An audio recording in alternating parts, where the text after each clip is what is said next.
ఉన్న బంగారాన్ని విడిపించి ఆ రోజు ఆన్లైన్ రేటుకే మేము కొంటాం. Sharma gold company.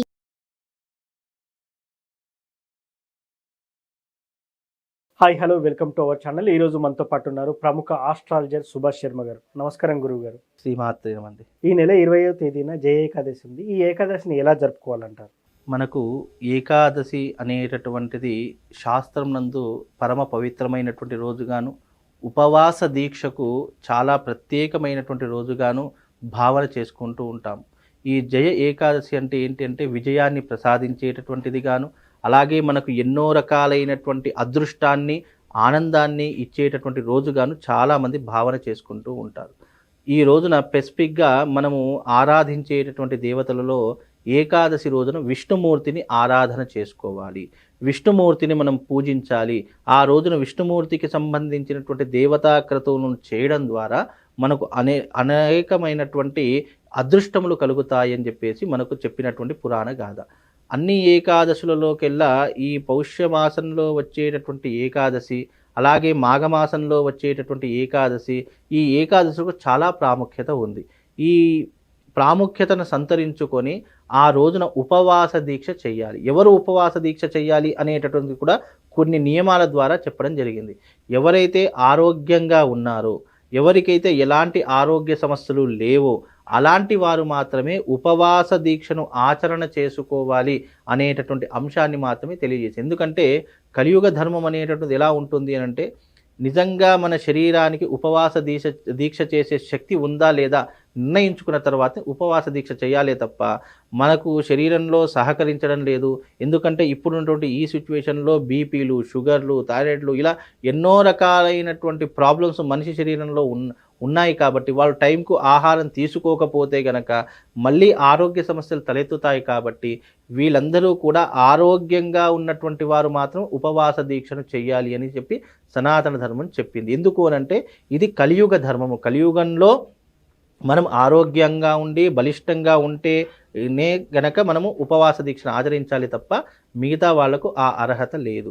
ఇంకోటి ఏంటి అంటే ఈ ఏకాదశి అనేటటువంటిది పరమ పవిత్రమైనటువంటి రోజు కాబట్టి ఉదయకాలం అంతా ఉపవాసం ఉండి మళ్ళీ రాత్రి పడుకునేటప్పుడు భోజనం చేసే పడుకోవాలి తప్ప ఉపవాసంతో పడుకోకూడదు అనేటటువంటి నియమం కూడా చెప్పడం జరిగింది. ఎందుకంటే ఉపవాస దీక్ష అనేటటువంటిది సూర్యుడు ఎంతవరకు అయితే ఉన్నాడో ఆ సమయం వరకే ఉపవాస దీక్ష చేయాలి.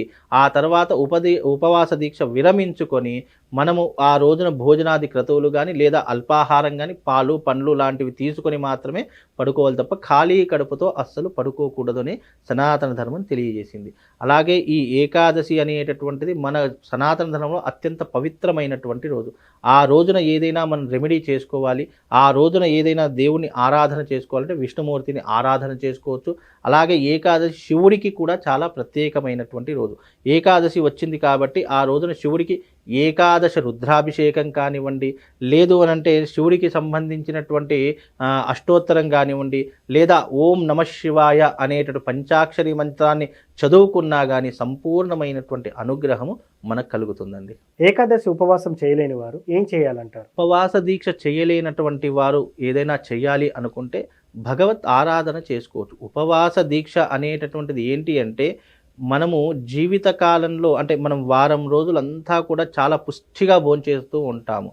ఆ ఉపవాస దీక్ష వెనుకున్నటువంటి ఆంతర్యం ఏంటంటే కేవలం ఒక రోజైనా ఉపవాస దీక్ష ఉండడం ద్వారా మనలో ఉన్నటువంటి శక్తి అనేటటువంటి చైతన్యం పొందుతుంది.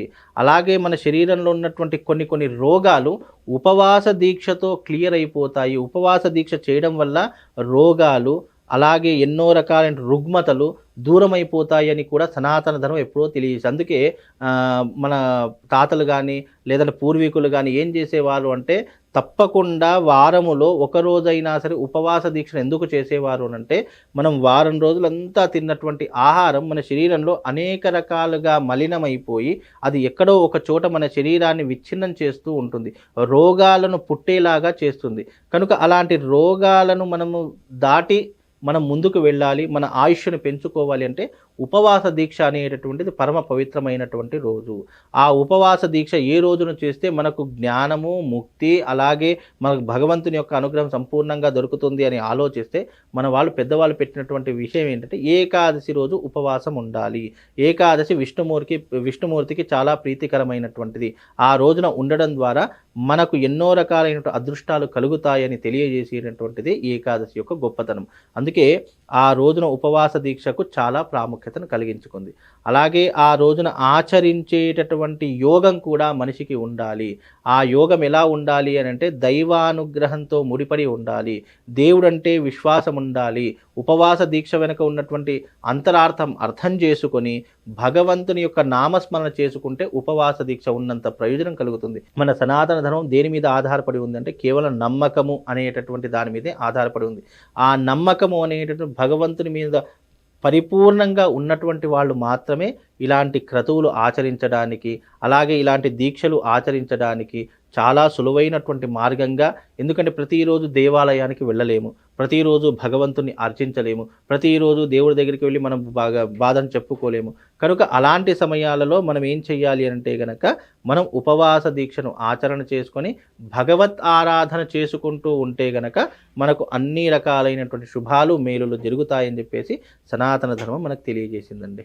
ఏకాదశి రోజు చదవాల్సిన మంత్రం ఏదైనా ఉందా? ఏకాదశి రోజున గనక ఏదైనా నామం స్మరించాలి అని అంటే గనక ఓం నమో నారాయణాయ, ఓం నమో భగవతే వాసుదేవాయ అనేటటువంటి మంత్రాన్ని చదువుకున్న మన జన్మ చరితార్థమవుతుంది. ఎన్నో రకాలుగా మనకు మేలు జరుగుతుంది. ఎన్నో రకాలైన ప్రయోజనాలు మానవాళికి కలిగే అవకాశం దీని ద్వారా కలుగుతుందండి. సో చూసారు కదా, ఇది వాటి కార్యక్రమం. మరో కార్యక్రమంలో మళ్ళీ కలుద్దాం. Thank you.